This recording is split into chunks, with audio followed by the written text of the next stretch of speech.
Good evening, everybody, and welcome to this talk about the restoration of the Triton Fountain. This is one of the first talks, one of the first events being carried out by CAPERS NGO. CAPERS stands for Creating a Positive Environmentally Resourceful Society, and it's a recently set up NGO. And we carry out eco-activities, cultural heritage activities, restoration activities, events of the sort. If you are interested in participating in further events with us, just sign up on the leaflets outside. We're going to have talks about crime by a true crime expert, and we're also going to have heritage walks, walks through ancient bordellos, things of the sort. This is the first in our passion series. Why?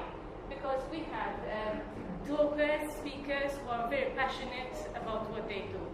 And what better way to start to kick off the series than with this talk about the return to splendor of the Triton's Fountain.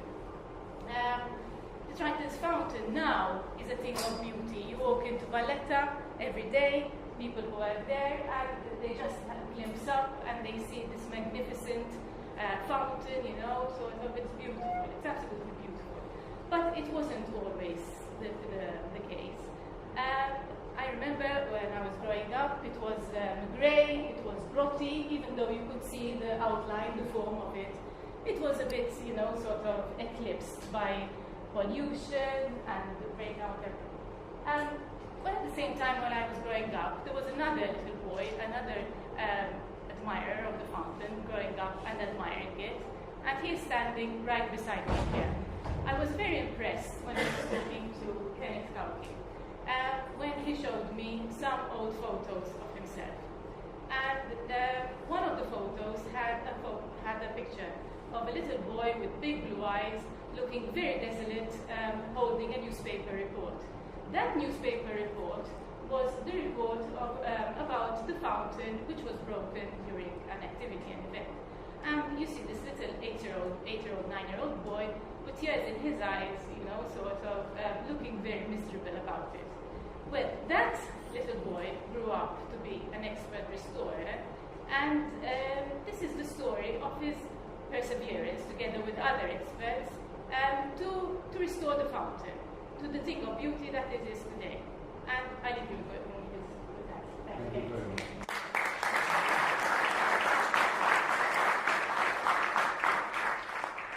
Good evening. My passion towards monumental sculpture and architecture has been long ingrained in me. In fact, my profession today is I'm the conservation officer of the Malta Planning Authority, and I'm also a cultural heritage executive superintendent of cultural heritage at the moment. I'm in between the two agencies and trying to serve both. The passion I have for this profession, I can say I know it to the Triton's Fountain for the simple reason that I used to live with my maternal grandparents until the age of 4, and being always with my mom's legs, my grandfather used to be very helpful in taking me out, normally going to Valletta, being the first port of call. And going to Valletta every Saturday, the first thing that used to greet us, and greets everyone, was the Triton Fountain in the way it was. Obviously at the time, it was still tended with care, although it was relatively dirty for the time. Going to Valletta each and every Saturday, today I'm a parent myself, and I can observe also my children, sometimes that their enthusiasm for little things can be extrapolated by us parents, and it was the same thing with the Triton Fountain. I remember my grandfather being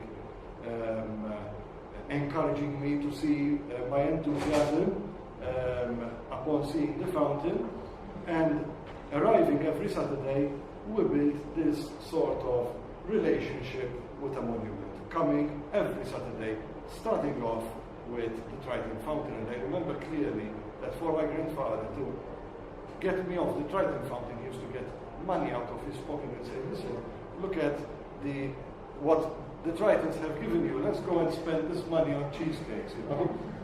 And I remember this clearly, very, very clearly. 1977 comes along, the fountain was being used as a stage, and actually there was scaffolding all over the fountain. You could actually walk over the fountain and take photographs with the Tritons. And I remember clearly my grandfather taking me up next to the Tritons, where I was absolutely amazed at the size of the Tritons. In fact, this photograph here was taken in December 1977, when the fountain was being prepared to be used as a stage for the Republic Day, the 13th of December. The second photograph there, that was taken roughly in 1980. My grandfather had died since then, and in fact you can actually notice also that even the fountain was damaged here, because here you've got the shadow of the basin on the statue, and you've got here the three Tritons baited in full sunlight. My grandfather died on the 11th of April 1979, approximately a year after the fountain was damaged on the 1st of March 1978. And I recall this event as vivid as if it happened yesterday. You will probably tell me, but how on earth do you have such a memory? Well, if you had to tell me, can you tell us all that you remember at 3 years old? I would say it's next to impossible to do, but this was something so particular.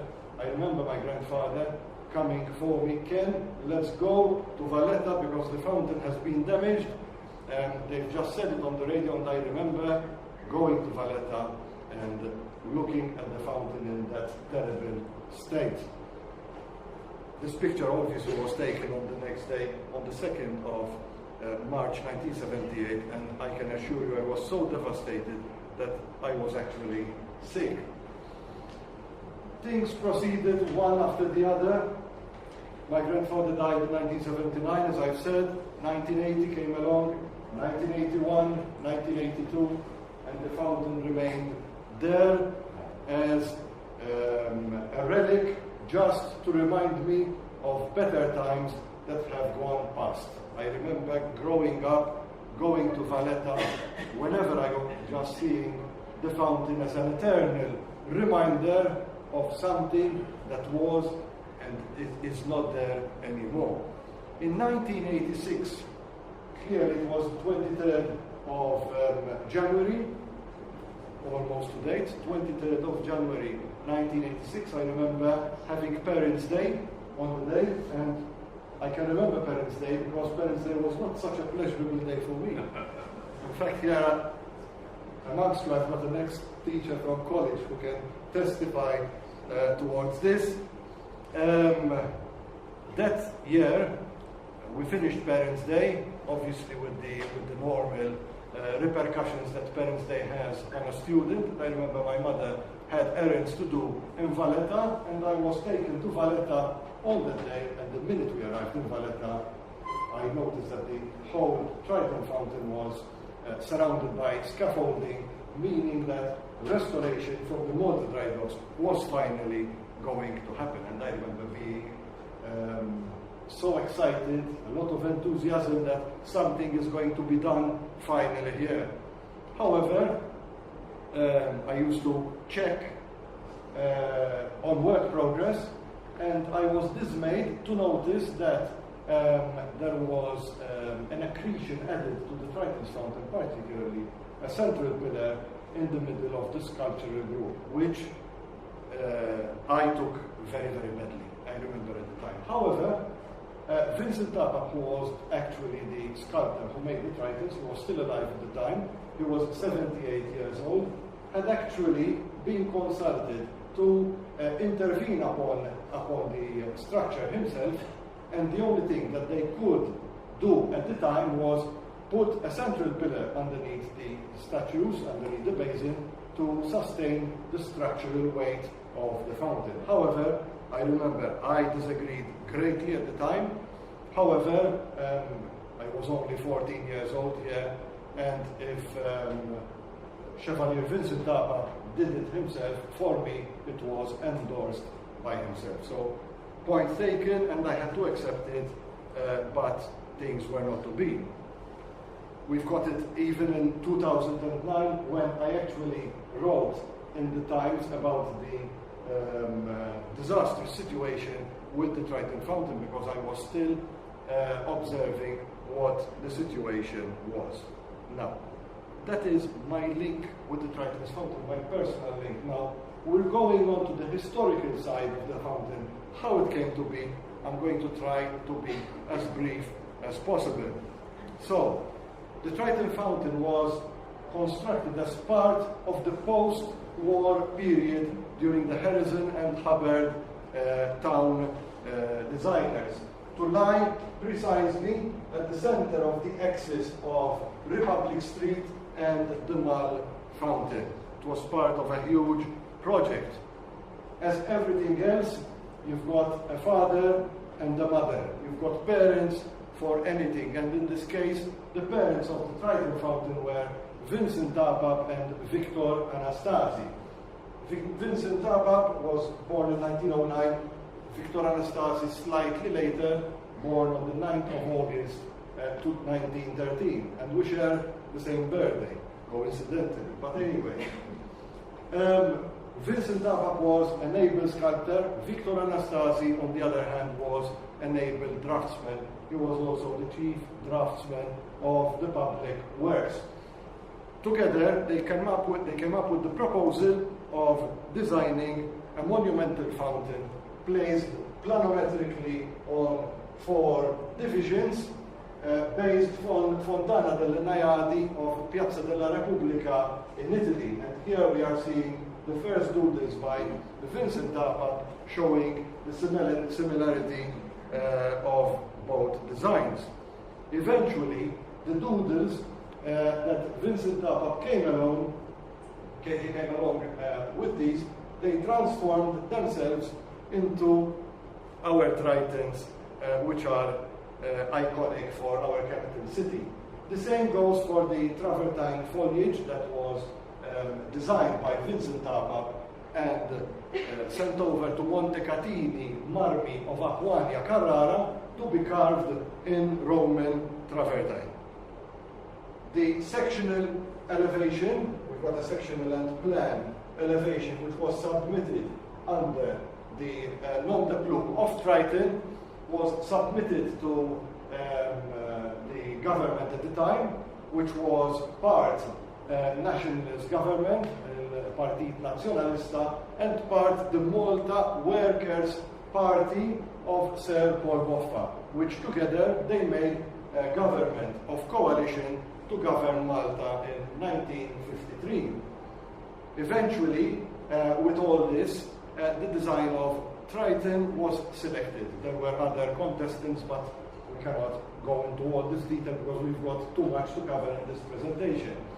The award went to Triton, which was Vincent Tapa, and he was asked to submit his details in full scale.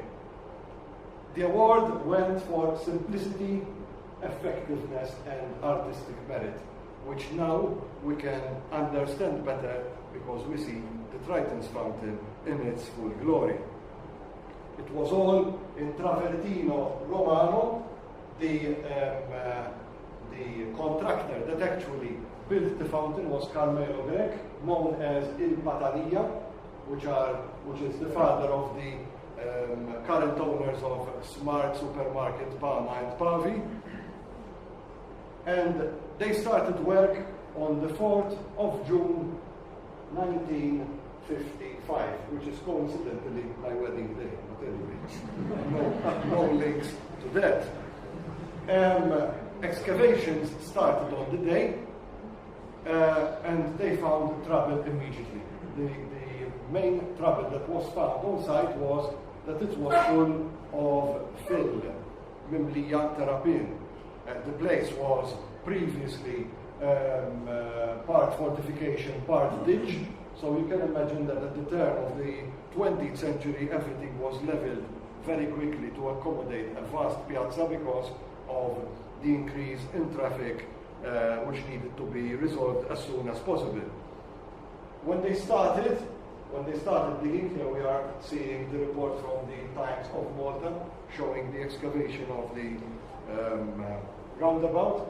It was immediately realized that this was a huge problem and works stopped immediately. In fact, I found two deeds at the notarial archives. One is for the building of the fountain, the second one is for excavation and building of structural supports of piles underneath the fountain. This was dated 1956.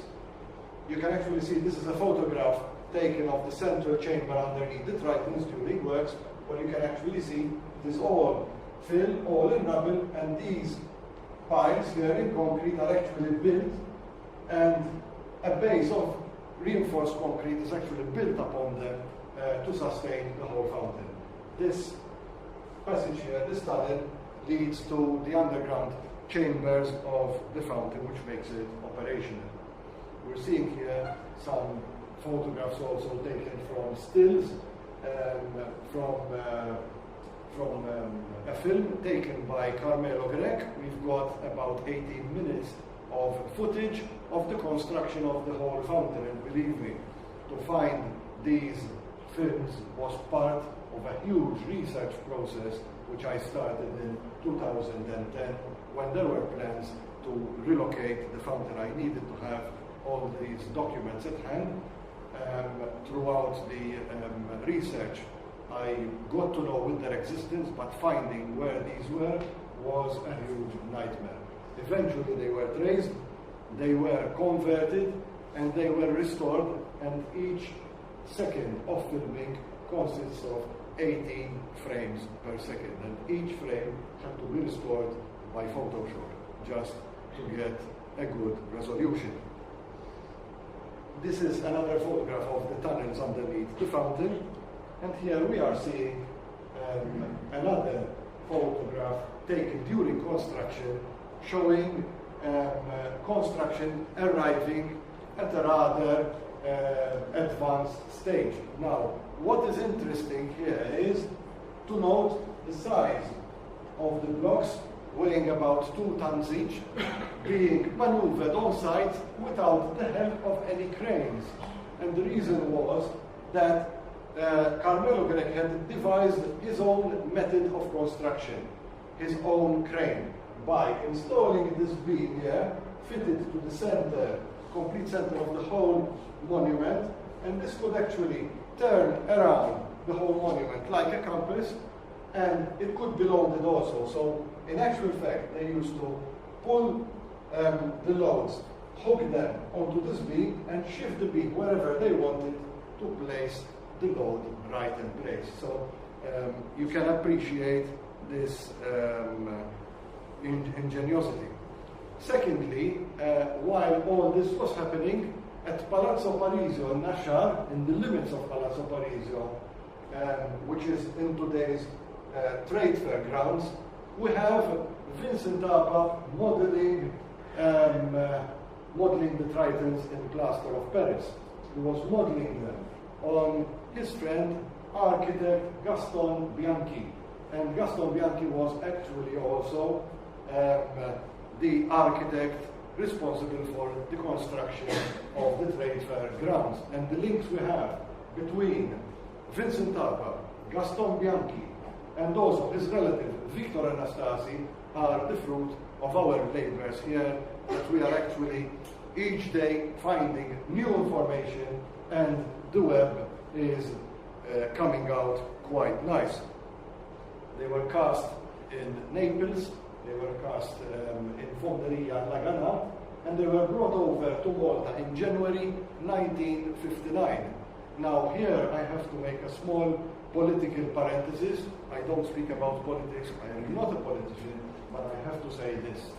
The government of coalition that actually commenced the competition for designs lost the 1955 election, and in 1955 the Malta Labour Party, underneath the premiership of Don Mintoff, for the first time Prime Minister, took over all that was presented by the previous government of coalition and adopted and assumed the construction himself under the leadership of Don Mintoff and Malta Labour Party. So actually the fountain was constructed completely by the Malta Labour Party.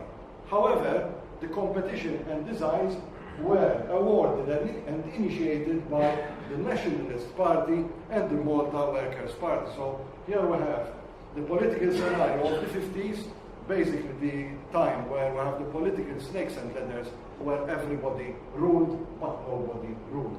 Mintoff ended his government in 1958. We all know about the turbulent times of 1958, and here we are seeing the Tritons being fitted on site under no government. There was no government at the time. It was direct colonial rule from England, so actually even the British had a finishing point in the fountain. In fact, I can assure you, even during research, when you read reports from Times of Malta, whenever the government, the Maltese government, is still in power, there is praise for the fountain. When there was direct colonial rule, you see that the reports change drastically and everybody lambasts the direct colonial rule for moving at a snail's pace, and saying that it was not the hallmark of the tempestuous Malta Labour Party to drag things so much. The fountain was eventually commissioned unofficially, and unofficially just because there was no government, there was no minister to officially open the fountain. And this photo was taken on the 16th of May, Saturday, the 16th of May, 1959. It was just a day like the rest, and anybody walking to Valletta saw the fountain working in this manner. In 1962, this fountain started being used as a stage, and we've got modeling on the fountain. This went worse in the 70s, where the fountain was actually used as a stage with cars and horse-driven cabs going around the Tritons. Eventually comes the 1st of March 1978, where the sculptural group unfortunately collapsed. 1986 comes along, one of my sneak peeks photographs when I was 12 years old, taking photographs from between the hoarding. We have no photographs of this restoration at hand. All I have here is because I used to personally take pictures of the restoration process, and here is the day when I was shocked when I saw this cylindrical pipe being placed underneath the basin. And here I'm showing you a photograph taken of the inside of one of the figures, just to show you what was inside. This was the pipe that carried the water going through the arms. That black hole is the head inside, and there was only this small channel beam passed laterally inside the statue from the elbow of the carrying arm till the armpit of the other hand. This had very badly corroded, and in fact, when we were dismantling the whole structure in 2017, things became very obvious why the fountain had collapsed. So in 1986, we see the first consultation with Vincent Daba to install something structural underneath the basin to take the weight of the basin instead of the statues. Obviously, he wasn't in favor of installing anything in the middle. However, since he was confined, he was forced to do something. He presented two dolphins that, by their own design, they're not even intended to look as if they are a structural support. They are two dolphins intertwined playing there. However, this was shot down by the minister at the time, Minister Lorissant, the reason being that apparently the dolphins had featured in a crest, I think in the Independence crest, and this was unacceptable on political grounds to present dolphins at the stage. Vincent Tapak went wild. He did not even want to accept to make a second bozzetto, and all he did is scribble this piece of paper. He didn't even choose a good photograph of the fountain. The fountain is actually damaged here. This is the day it got damaged. He stuck it with blue tack and said, well, this is going to be the fate of the Triton's fountain. And that's what was installed in 1987. The casting this time was done at Fonderia di Arte Bronzo in Verona, in Italia, a better bronze foundry than the Naples foundry that made the Tritons. And here we are seeing a photograph of how the fountain was and how it was transformed to in 1987. Actually, this photo is what we see today. Just seeing this is just like what we are seeing today. And looking at that, you can see the difference. This claustrophobic effect here, even the way that water is cascading here, there are many imperfections and defects in the basin which were not perfect at all and were very disturbing to my eyes. However, it seems to be that it was only disturbing to my eyes because everybody was happy in Malta and everybody considered the job as well done. And here I'm going to show you two samples. They're both of bronze. This is taken from healthy bronze and this is taken from our three friends. You can actually see that the Tritons are very spongy in cross-section. In fact, the metal is not dense at all. They look fine from the outside, like having a Maltese sweet. When you bite it, it looks fine on the outside. However, once you bite it, it looks like a sponge on the inside. And this was the situation with our beloved Tritons. It was meant to be like that, but it was not. And in this scenario, we had to really think well what the situation, what we had to do. I did a number of inspections in 2010, did dye penetrant testing on the bronzes to see whether there were any hidden cracks, and believe me, there was nothing correct. Everything was cracked, the reason being that the Tritons were half filled with concrete. The concrete was expanding, it was expanding because it was in contact with water, because the statues are porous, as I've shown, and because they are porous, water was entering the statues, wetting the concrete inside. The steel reinforcement was expanding, breaking the concrete and breaking the statues. So this dye penetrant was sprayed onto the bronze, and just to explain what dye penetrant is, it's a sort of oily red substance. It penetrates the cracks of metal. Then you spray this white stuff called developer spray, and with that, the parts where the penetrant has not entered the bronze will turn white. The parts where you can actually see the dark red line, that means that the penetrant has sunk into a crack, normally a hairline crack, which is not visible. This was the situation that I had been seeing before that. Water actually passing through the statues. The minute you turn off the pumps, water will start going out of the statues. And as I'm telling you, these were things that only I was noticing. Well, perhaps there were other people noticing this, but nobody was voicing their concerns in the way I did. The basin was fitted in 1986. It was very badly warped. The dry docks did their best. However, as you see, they had to put concrete on the hand to reach the level of the basin. In fact, you can actually see a circular mark here which was where the hand originally fitted, or originally touched the basin. So there was a discrepancy of about 4 inches there.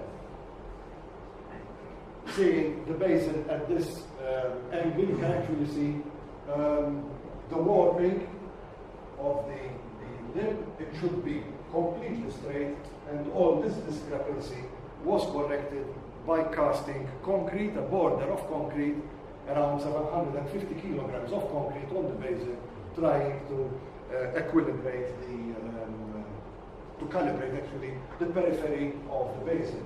Seeing all this water flowing here, I think you all agree with me that the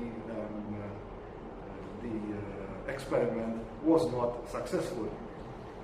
Also, a border was welded around the edge of the basin to hide the warping defects, and this caused cascading problems because water started cascading in a straight line here, washing the statue from this point onwards and keeping from this point onwards completely dry. And this is very obvious from the colors of the sculptures. The part where the statue is in orange were the parts that were being washed because the pipes were all rusted and they were staining everything. The parts where it remained in a green color, that was the oxidizing surface of the metal, which was not in contact with the rust contaminants. Then comes the relocation proposal, and here I must say that I started university in 2001, and I remember my aims were specifically to restore the Triton Fountain. I became a conservator specifically to restore the Triton Fountain. I repeat, my love is for all monuments, but my aim was that if nobody is going to do this, it's going to remain like this. So I went for the course, and I realized immediately when I started studying that it was difficult to go for a fully fledged intervention the way I wanted it to be, meaning to remove the structural pillar in the middle. My colleagues at university, my lecturers at university were all telling me, no, it is against ethics, you cannot intervene like that on the fountain, you have to intervene really delicately, you have to accept it as part of its history, and even the pillar is now from the hands of Vincent Tapa, and Vincent Tapa did the alteration himself, but still I could not accept this as a fact. And I remember I went to look for Vincent Tapa. At the time he was in an old people's home. He was 93 years old now. I took a tape recorder with me, hoping to get an affidavit from him. However, at 93 years old, I found that the artist was so confused that if I took a verbal affidavit, a verbal recording of Vincent Tapa, it was going to work against my wishes. And in this scenario, I just gave up, and I said, listen, I put the project in abeyance, and we just hope for the best. However, 2011 comes along, and the minister at the time, Minister Austin Gatt, proposed to relocate the fountain with all good intents and purposes.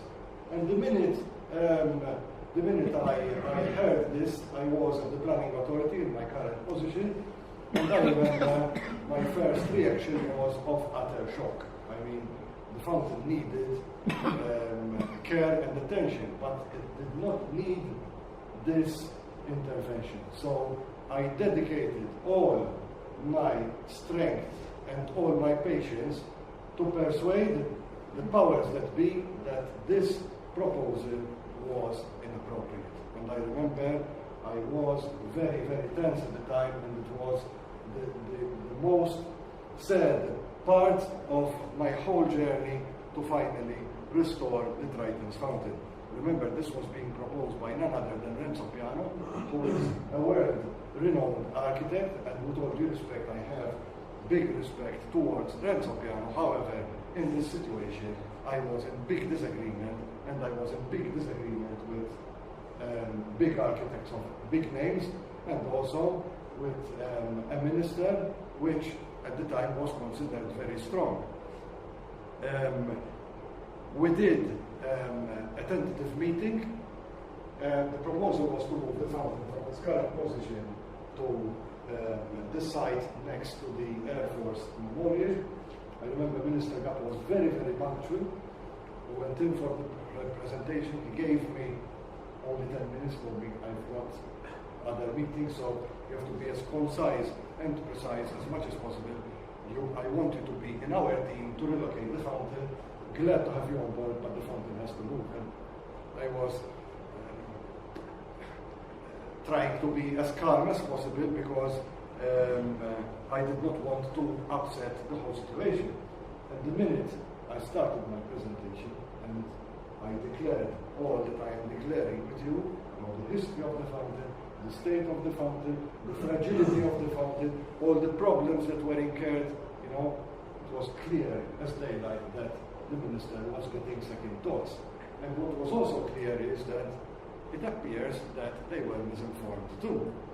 The 10 minutes went over to 1.5 hours almost, and at the end, Minister Gapp told me, forget it, it's better that we don't move anything. And I told him, Mr. Minister, but I'm not saying that you should not move the fountain. I'm just telling you, this is your patient, and in which ward you should ideally put him. However, the decision in which ward to put him, it was entirely upon the minister. And I thank God that the minister Gapp at the time saw through the genuinity of the case.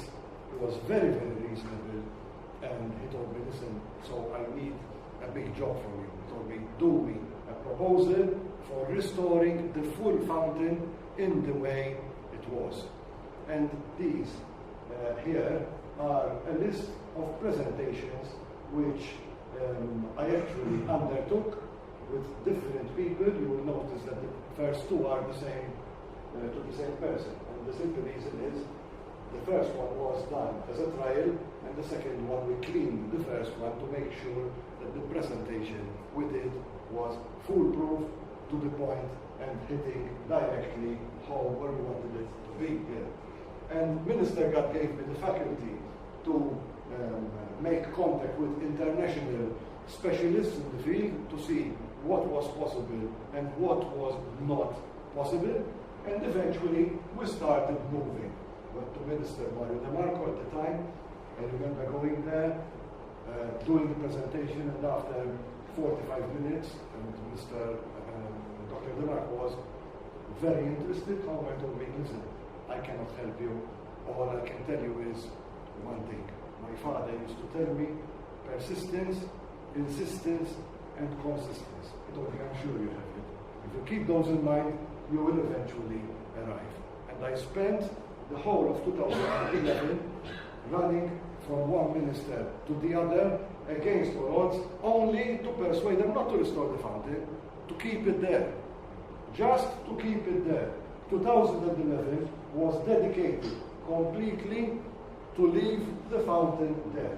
Eventually, we have a press conference on the 9th of December 2011, and Minister Gapp says clearly, black or white, the Triton Fountain won't be moved. After that, I said, listen, okay, I can breathe a sigh of relief, but now, if the government was ready to move the fountain, the government must be ready to restore the fountain. So I started another crusade to persuade the powers that be to submit a planning application with the Malta Environment and Planning Authority to get this fountain restored. So on January 2012, 2nd of January, my first meeting in January 2012 with a heavily pregnant wife at home was with Minister George Pulicino to persuade him to submit an application. And Minister Pulicino passed me to his permanent secretary, which was Dr. Chris Chandler, who was very interested in the project, and he told me he's going to submit a planning application. I remember asking, but what sort of application are you going to submit? And he told me, well, the way you wanted it restored, without putting it to us. All right, it's fine. and we started the consultations. Meeting with Heritage Malta, again, with MRRA, and we started OPM. It was a nightmare, believe me, making appointments, people with half interest, with full interest, but anyway. I even went to Warsaw, to the ambassador to UNESCO, Dr. Kenneth Cauchi, just to ask him for his help, which he did, and I'm very grateful he did, and eventually working through. In October 2013, about 3 days before Notte Bianca, panic went loose. And, sorry, I just missed one thing. The permit was approved on the 18th of February 2013.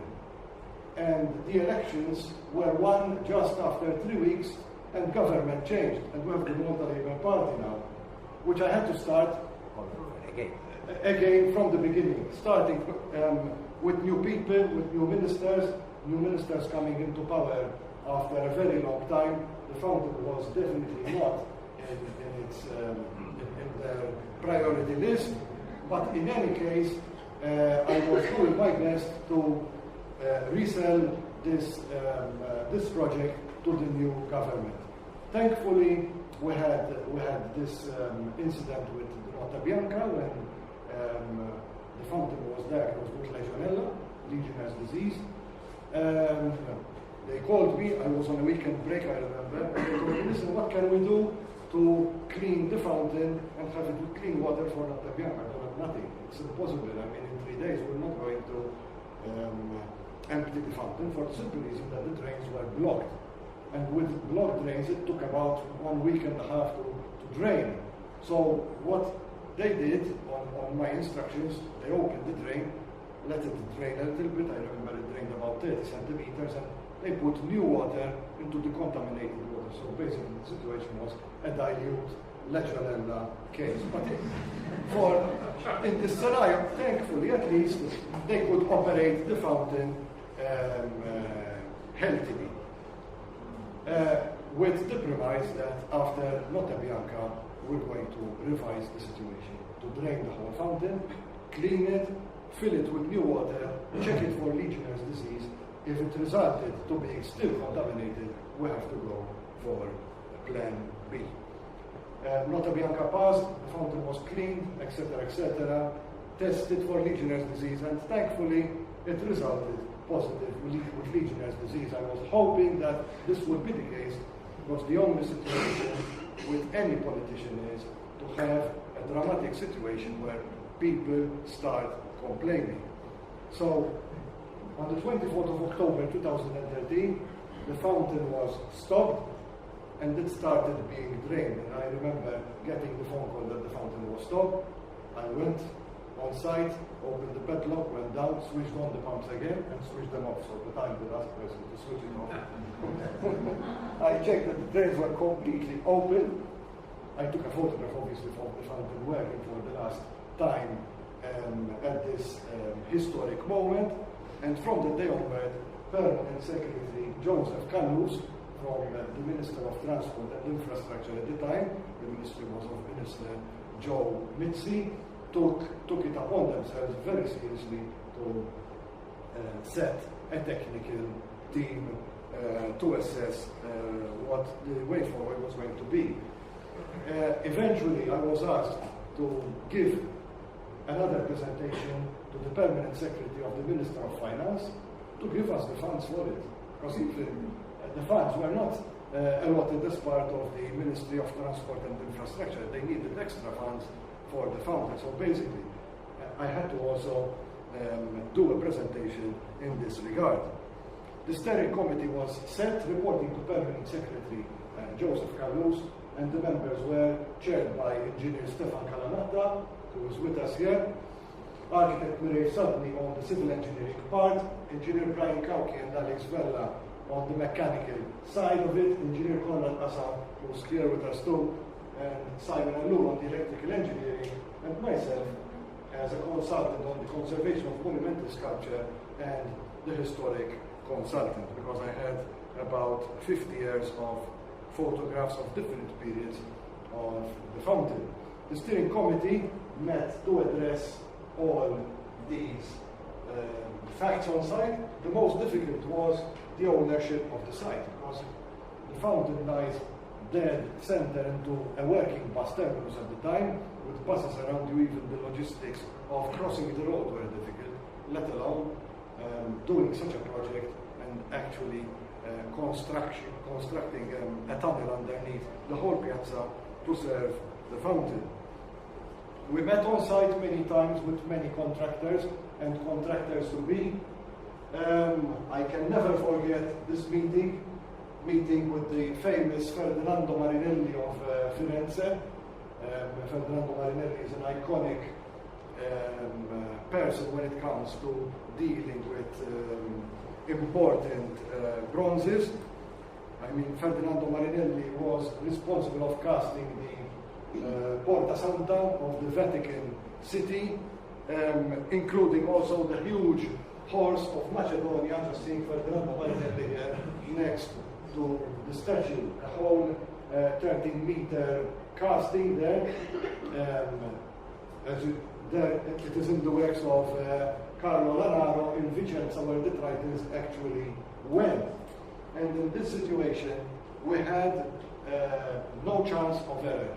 I could not afford that in any way we are let down by the sculptural group. So whoever was going to undertake the works on the Tritons had to be a proven foundry, a proven artistic foundry that has worked upon structural bronzes. In fact, our Triton Fountain is the only structural bronze we have in Malta. Commencement of works, the 30th of January 2017. I remember we had big problems in issuing the order to start works, because we had different problems pertaining to government technical bureaucracy. The situation was that we actually even took samples from the statues, and we found that they were not bronze at all, they were actually brass. And brass is one of the copper alloys. Instead of having zinc cast as a secondary metal, you have tin in the case of bronze, and you have zinc in the case of the Tritons. So they were not actually a bronze group, they were actually a brass group. However, for the sake of our arguments, we will stick to calling them bronze. Seeing them here, they were underpinned by timber pieces underneath the underside of the basin. The reason was to take the load onto the timber and relieving them from the Tritons. I'm proud to say that the specialists who undertook this operation are present with us here, and it's an honor for me that they are here. Things started materializing throughout the project. We started by removing the concrete border around the periphery of the basin, and just to show you what the situation was like on the basin, we were removing big chunks of concrete which we could not remove the basin, because we were afraid that the basin might actually fold with the lift of the crane. We know that the condition of the bronze castings of the statues was extremely poor. We were assuming that also the condition of the basin was likewise the same. And in fact, if you remember well, we even got a price for scrapping the whole basin and casting a new basin. The lift was made with the crane with a particular hitch called the basket hitch. It's the way that you actually lift a flower pot. It was done in this manner purposely, and also with a spreader frame, so that the basin does not fold in half. We were not taking any risks. The dismantling of the statues went in the same manner. I remember this was the most emotional moment for me, seeing that hideous thing being removed. I'm here, in fact, making sure I capture it on film. And here we are starting to dismantle the statues. Now, I've said already that the statues are half filled in concrete, the lower part, is full of concrete. The upper part is devoid, it's void, it's empty, and I wanted it out of the way as much as possible in order not to do any disastrous things. So we started by cutting through. Can you see that white line? That white line is actually an original welding seam.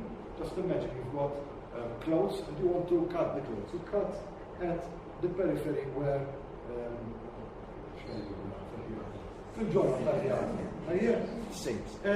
where there were actually joints already. And we started by dismantling piece by piece. I remember when I composed the restoration method statement, and I composed the restoration method statement specifically for the site, and not copied and pasted from any other applications.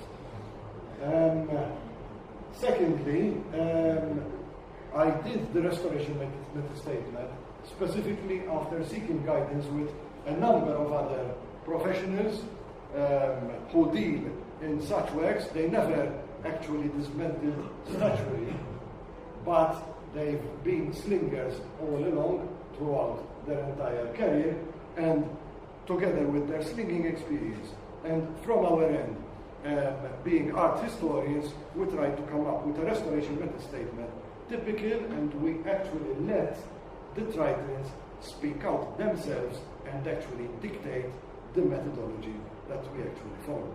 So in my method statement, I specifically stated we will remove the statues with a hammer and chisel, followed by electric jigger. If that is not successful, we will go to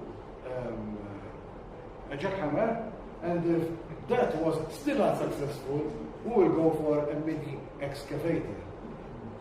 We took no chances. Everything was present on site, and there was no moment that we actually deliberated or had any hindsight thoughts.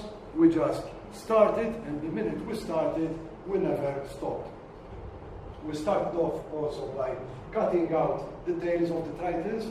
We cut their tails not for no other reason except to gain more space next to their feet so that the excavator could actually work, and you can actually see the concrete inside having a small empty depression there, and that depression is because the liquid concrete that was poured into the statues found air trapped inside the statue, and it could not move any further. So we removed all the tails, and you can actually see the disaster we were creating. But honestly, I was seeing this disaster, and I was at no point concerned that we were not going to restore this monument into the glory that we see today. We started off by removing the screed of the room underneath the statues, and we found that the statues had about 40 centimeters buried within the concrete structure. To make matters worse, there was also steel reinforcement passing through the concrete, which had to be severed by oxyacetylene flame. All this happening, we planned for a full week to dismantle all the structure. We did so, and we succeeded in just less than 48 hours at 10:30 at night on a Sunday evening. Then we have the press helping us out. Doubles to 4 million. And we have even the press quoting what remains of the Triton Fountain in that negative way. I was very upset at this reporting because I was not used to Times of Malta, especially, being so bitter in their reporting. I mean, Times of Malta was my continuous source of research throughout the existence of the fountain, and whatever Times of Malta said, I used to consider as gospel truth throughout my research. And I was very upset that all of a sudden the Times were looking at my baby project in this manner. And I'm saying this on record, on purpose. I have no political agenda here. My agenda is only one, is to state the truth about the Triton Fountain project. The travertine of the fountain is actually rock that was made, it has formed actually with alluvial deposits in Rome. Now, to be fair, this project, or this cleaning project, was being taken almost simultaneously while the Tritons were being shipped to Florence. You'll probably tell me, but how on earth were you coordinating all this? The whole reason was that we had stopped the fountain from functioning in October 2014, and we left it purposely to dry up completely during the tendering process. So in order not to waste time during the tendering process, which was a tortuous process to have the terms of reference, adjudications, etc., etc., not to waste that time, the fountain was completely dry, so that the travertine dries up, and when we want to start treatments with microsandblasting on site, we could do so immediately. And I remember the press saying, yes, but the fountain is getting wet with rain. Yes, I mean, but rain is only a few minutes.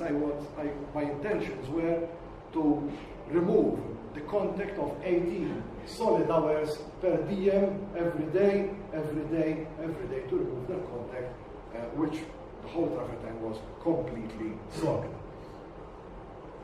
Here we are seeing the documentation being undertaken on the travertine on each and every leaf, and showing you here also the cleaned travertine in comparison with the stained travertine with the rust that we have outside. These here, these zampilli made in brass, we were going to retain these on site. However, I argued that, listen, we've sent the Tritons to Florence, why not send 32 rings also? Forgive me, but I remember you telling me, do we need to send these two? And we did send them. They went to Florence, and each one of those was patinated in the same color of the Tritons, and including fabricating two missing ones, and fabricating also two spare ones, which we have in the plant room, just in case one of them is stolen. We also removed some of the travertine blocks. This is one of the blocks that people actually sit on. These were not aligned because they had put ferrous spacers underneath, which had actually rusted, expanded, lifted the travertine blocks out of alignment, and moved not less than 17 blocks in the complete periphery of the fountain just by rust expansion. So one had to be removed in order that the rest will become flexible and go into position. We had other related excavation and reconstruction works during the same time, which was the destruction of these fetid toilets just next door, which used to stink like mad. In fact, it was a bigger job to remove the smell than to actually destroy toilets. The plant room was constructed at the site of the toilets. You can actually see the tiles still there from the toilets, and the plant room had to be built and designed specifically to purify the water and to keep it in the optimal condition that it is today. Remember, the Triton Fountain was not designed to have clear water like we have today. It was designed to have stagnant water being circulated, which is not up to today's hygiene standards. So that is why the bill doubled, because I'm not an engineer. I am an art historian. I am a conservator of monumental sculpture. And the minute I presented this to engineers, they told me, Ken, listen, you've thought about everything in art and conservation, but you have thought about nothing concerning the condition of water. So we went to the drawing board between 2013 and 2016 to present a document which actually catered for this. And this is the plant room we have today, which is a state-of-the-art plant room. We had to also think of an interconnecting tunnel from the plant room towards the fountain, so that access to the fountain is done properly through the plant room, going through the interconnecting tunnel, and arriving at the site of the pump room that we have today.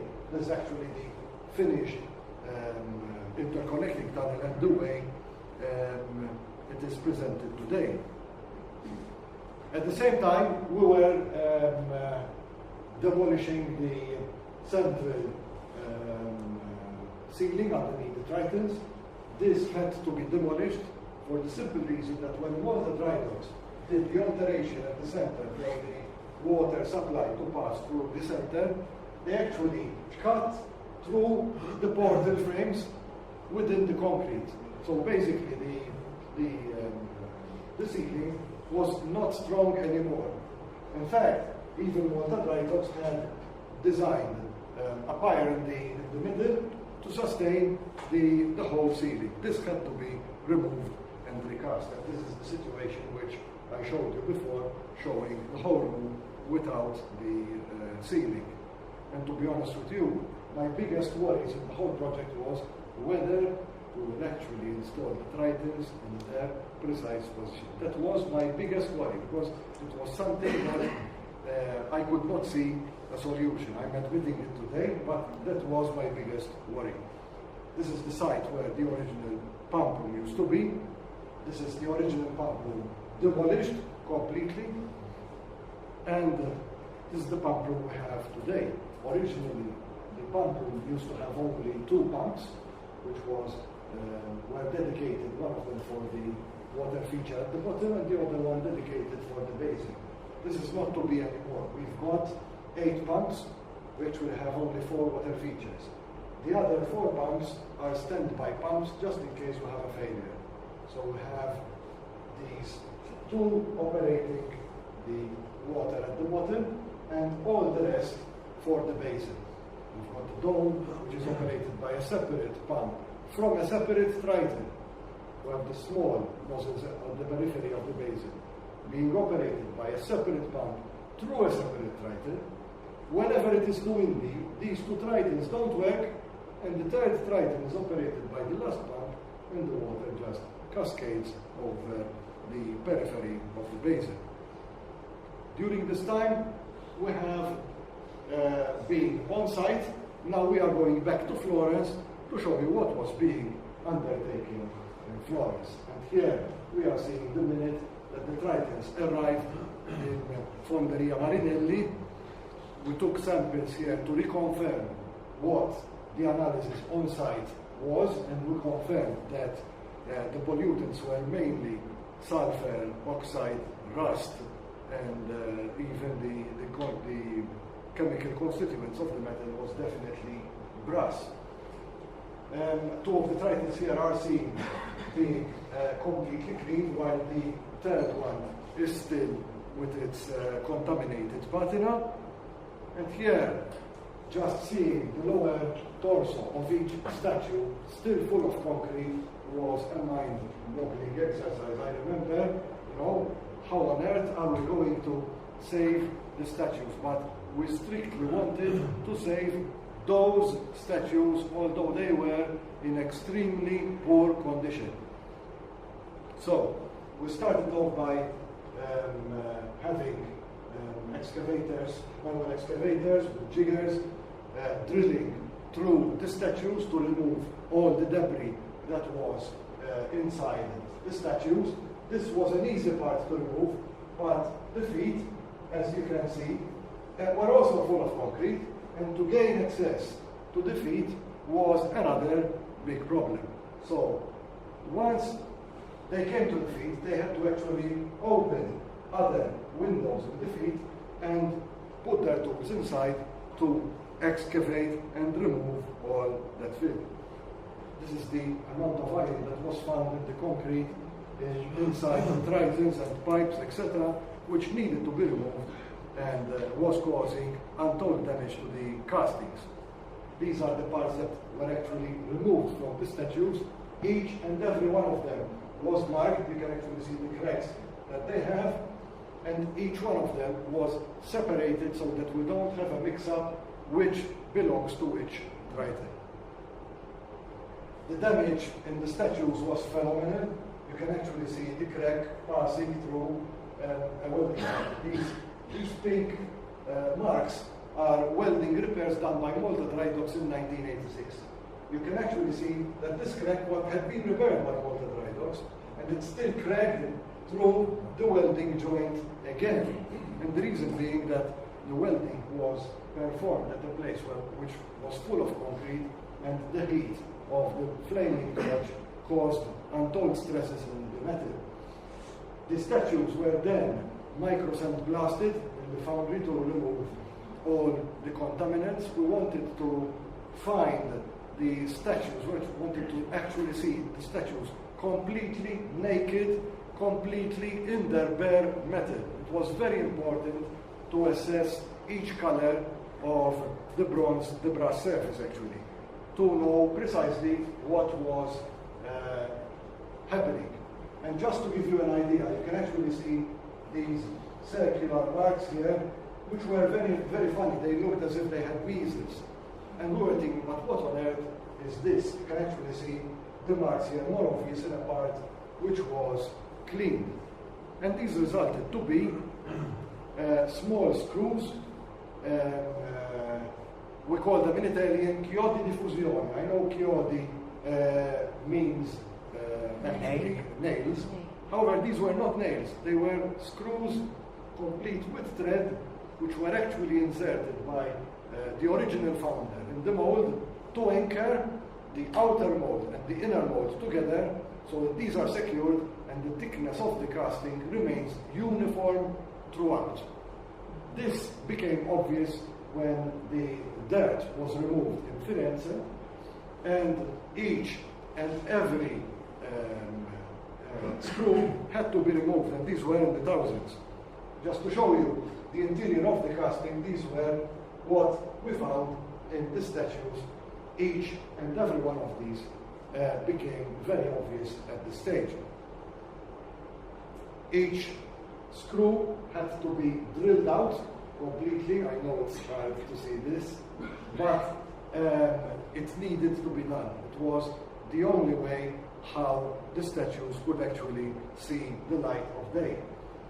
And this is what we arrived at. And this was only the first statue, just seeing it replete and full of holes.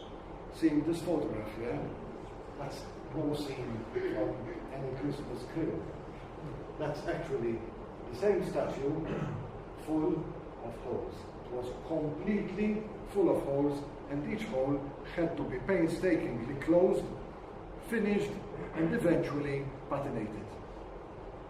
After that process, each part was washed with hot water, with power wash, just to remove all the debris that occurred. I remember going specifically many times to Florence to see the progress of work, and here we are seeing one of the Tritons having half of it being restored. It was actually welded in each hole, but the bottom part here is still yet not intervened upon. And here I'm just showing you what the situation was. We were dealing with very fragile castings. I mean, the minute you start drilling into the statue, you don't find anything. I mean, trapanki joħroġ kollu frak. Literally, especially the fingers here, it was so thin that the situation was very, very fragile. To give you an idea, this is the same arm.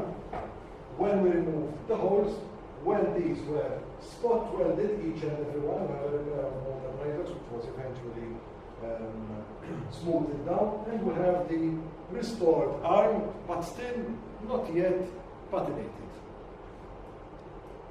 And here, just to give you an idea of the same statue, halfway through the restoration and upon fettling when the restoration was complete. The legs were restored from the situation was an attendant situation. I mean, having literally long cracks like these, which had to be welded completely through. And just to give you an idea, this is one square which was opened to remove the concrete, which broke in 1, 2, 3, 4, 5, 6 parts, being joined all together, and and eventually being smoothed out before patination, just to give you an idea what the extent of works were. You'll probably tell me what does this figure, what does it represent? The situation here actually shows me and my colleague Joseph Messoud with his mobile light on. And the real reason is that we used to inspect the castings by actually switching on our mobile torches inside the statues to see whether we see light through them. It was the only way we could control the considerable number of holes and cracks that there were in the whole casting. Eventually, when I used to come down, I normally went with Mr. Messoud, who is a qualified engineer in metals. However, when we came from Florence, another team used to go up to Florence to see other parts which I was not directly concerned about, which was mainly regarding the water features in the basin and the structural support that needed to be designed, the skeletal armature that needed to be designed within the Tritons. The basin had been condemned, as I said before. We were going to make a new basin, but the minute that we cut it into two in Mosta, we realized that the cross-section of the basin was in perfect condition. It did not have the casting defects that were present in the Tritons, and apart from that, it was sufficiently thick to allow the warped basin to be presented in its true form. So here I'm just showing you the part that was damaged in 1978, and when it was repaired by Malta Tridox, it was actually filled by hard metal, which is the stuff they use to repair cars. Obviously, I realize why they didn't weld the whole thing. First of all, it was expensive, and secondly, there was no point in using welding filler. And this is the welding filler that was removed from the basin. And here, seeing the cross-section of the basin, you can actually start to see the interventions done by Malta Tridox, namely this belt, which was soldered on the edge of the periphery of the basin to try and get some sort of uniform water cascading over the lip of the basin. So this is the original lip. This is the second lip that they did, which was unsuccessful too. They put the third lip here, which was also unsuccessful. And the fourth lip was the concrete border, which again was unsuccessful.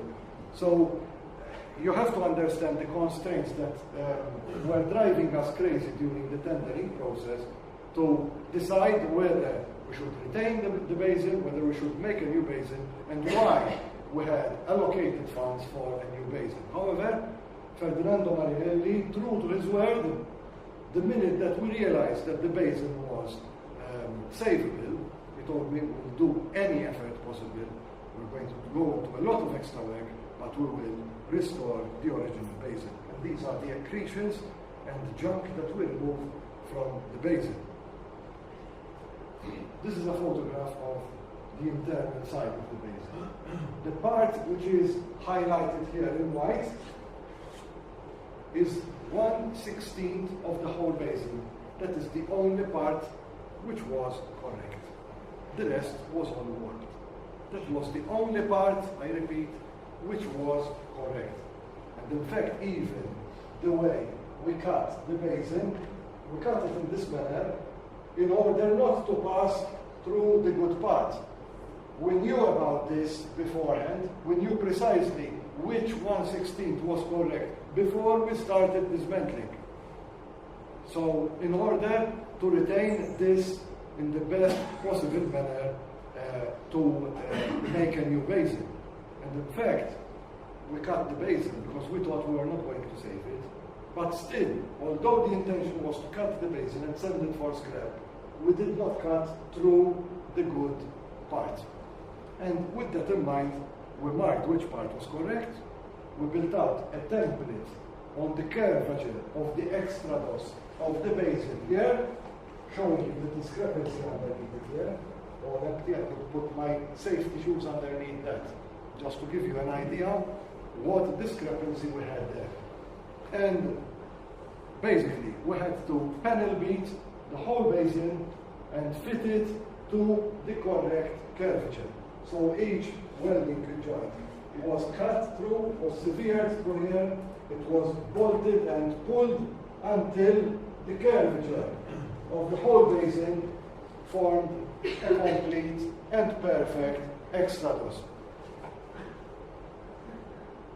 Eventually, we had a delegation visiting the Tritons. I'm afraid I could not be present at the time because of personal reasons. However, I assure everyone that I was following closely what was going on. We've got Stefan Calamata here, Ferdinando Marinelli, I don't know who this is the mayor of Florence, the permanent secretary Christopher Kutayar, the ambassador for Malta, Vanessa Frazier, the project manager of the Triton Fountain project, engineer Joseph Shikruna.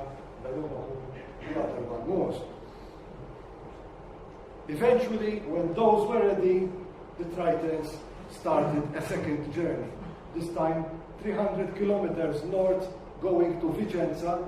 They left Florence for their last time in May 2017. They went to Vicenza to the works of Carlo Lanaro Steel Technology. And here, the defects, the huge defects that we had in the drawings were started to be corrected from a structural point of view. So here, I'm showing you the periphery of the basin after being having its tummy, its extrados corrected, but you can actually see what the border looked like after this intervention. Here you are seeing the basin after having a new edge welded to the periphery of the original basin. This was then placed on a moving turntable with a grinder at a fixed point. We call on this ensemble a jig, and actually the basin was rotated against the grinder to ensure that the lip of the basin is 100% level.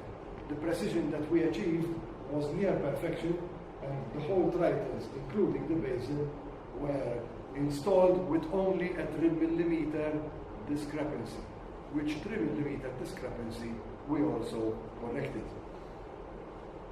The basin then was built inside with a structural armature in stainless steel 316L, okay, which was intended to take the weight of the whole water-laden basin. The basin alone weighs 2 tons, and it can carry the capacity of 4 cubic tons of water inside it. It's extremely heavy. We've got 6 tons of water, so definitely we had to have a structural armature designed in a vertical manner precisely to take the load, to withstand the load of the water contained therein.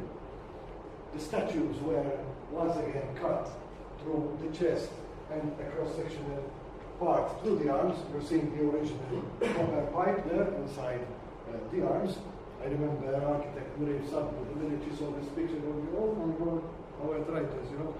I had been seeing many pictures of them in such a sorry state, but in my opinion, I was making sure that each cut, and I tell you, without bluff, there was no cut delivered on the Tritons without being notified. Each cut was done precisely in the best manner possible to ensure that it is not unnecessary. And the structural armature then passed through the arms, intended to carry the weight of the water, also to serve as passage for the water, and also having a stainless steel conduit for the architectural lighting in the basin. Here we're seeing a close-up shot. I know it looks terrible, it looks very nasty, but it was necessary and it had to be done. To give you an idea, this is 20 centimeters, This is 20 millimeter cross section of pipe taking the full load of the basin. Sorry. This is what the basin looks like at the top.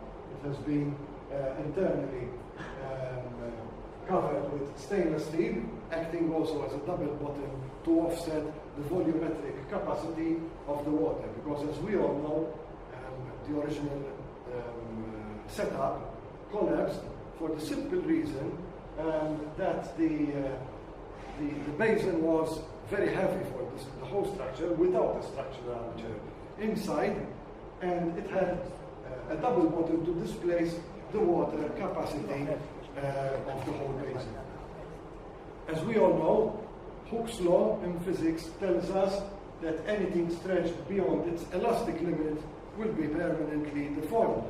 And this was the case in the Tritons. They had given them a stress test in 1959 to check what their structural capacity carried, and the thickness in the shoulders was about 3/4 of an inch, and they had given way by 1/4 of an inch, which was beyond its elastic limit. So in theory, they must have been permanently deformed, and they remained so, changing weight whenever the water evaporated and filled in. So the hands were constantly moving microscopically and coming to the collapse when people actually went on the basin. It was the straw that broke the camel's back. So the double bottom was reinstalled. Here we are seeing the sculptural group the first time carrying the basin unaided. And we come to the patina. Now the patina is actually the dress of the bronze. It's very, very necessary that we take the full interest and all our calculations. We had no chance of error from the start. The patina had to be correct. It's either correct or it's incorrect. We had no chance of messing up with this. It was a very important matter.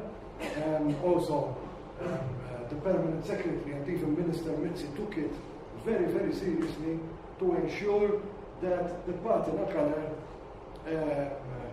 is decided upon correctly. And I remember taking samples from the nostrils of the statues, from inside their ears, from their armpits, which were sheltered areas, which had parts which were still original and not contaminated. And we saw these under a microscope in a Florence-based diagnostic laboratory, and these all confirmed the azurite bluish green that we wanted to arrive with. They had also a base in brown. So we had to prepare brown samples. You can actually see the brown underneath the green, and a second patina applied on top of it to get the aged effect.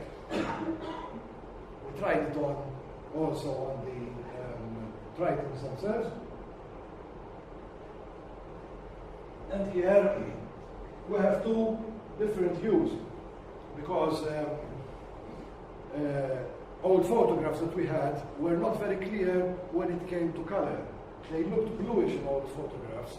However, the sample revealed a greener type. So we did half of it blue and half of it in green to see what it looked like, and eventually we went for the green sample.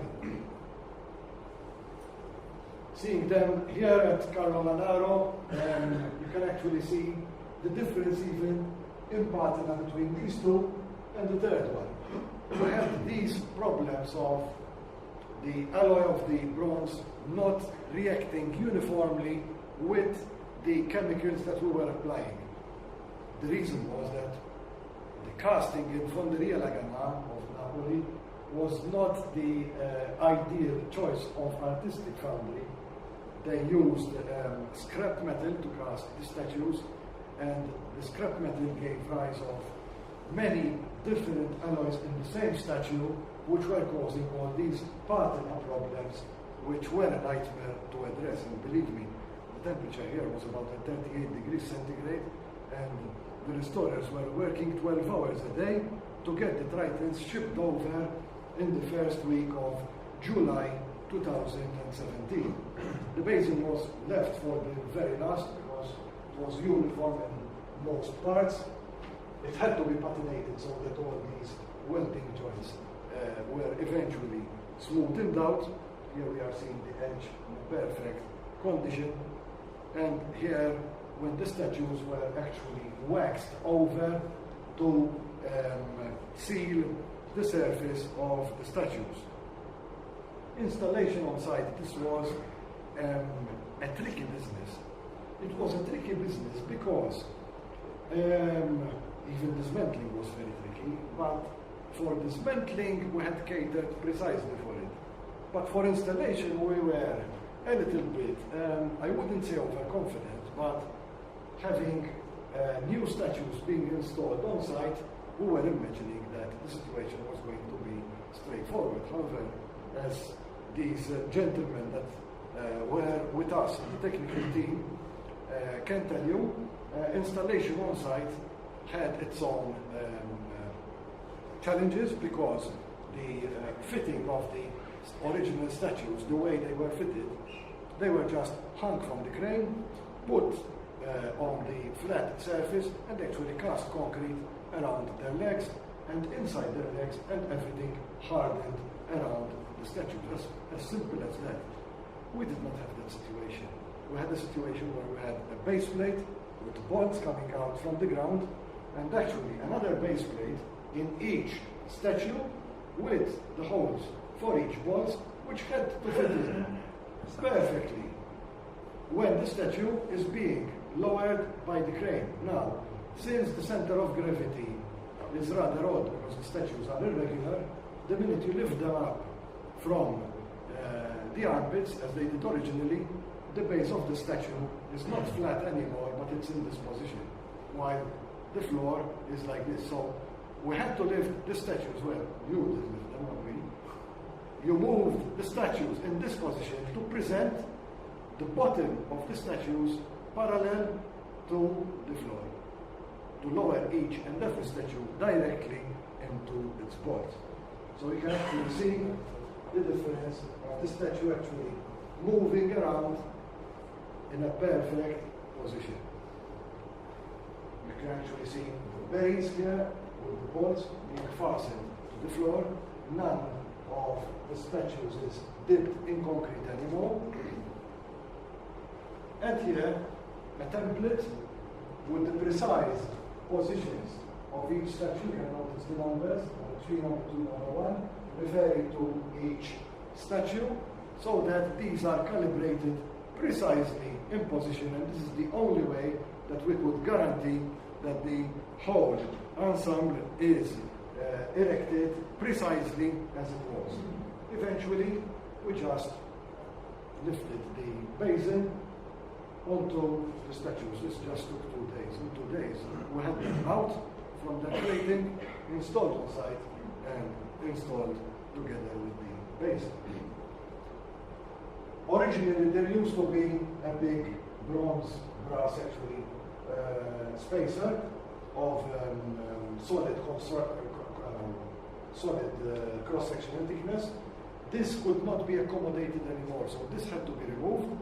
We still have it on site, and we still intend to have it on show on site in the plant room downstairs. The structural armature passes through the arms, that is the same pipe, has a flange here, which marries with another flange coming out from the basin. And that flange, the second one, is connected to the skeletal armature inside the basin. The basin is actually welded to the structural armature inside. So in reality, the basin is hanging from the structure inside it. And that is actually covered with a brass cover, which was eventually patinated completely. You can actually see no links to what there is inside. Eventually, on the 12th of January 2018, here we are seeing finally the formal inauguration of the Triton Fountain. Remember what I told you before? The Triton Fountain was never inaugurated. Eventually, this has happened. I remember as a child dreaming and thinking what it might have looked like, this event. never had it crossed my mind that I would actually not see a reenactment of it, but actually seeing the Triton Fountain eventually inaugurated in the manner that the artist wanted it to be without the sculptural element in it. I have nothing else to add. My voice is on the verge of going, but thank you very much for coming tonight. And once again, it's been a pleasure addressing you all, and thank you for your interest. And I hope that in future we can try and organize a site inspection to come underneath the fountain and see the subterranean passages and the way that the fountain has been working for the past 60 years. Thank you very much.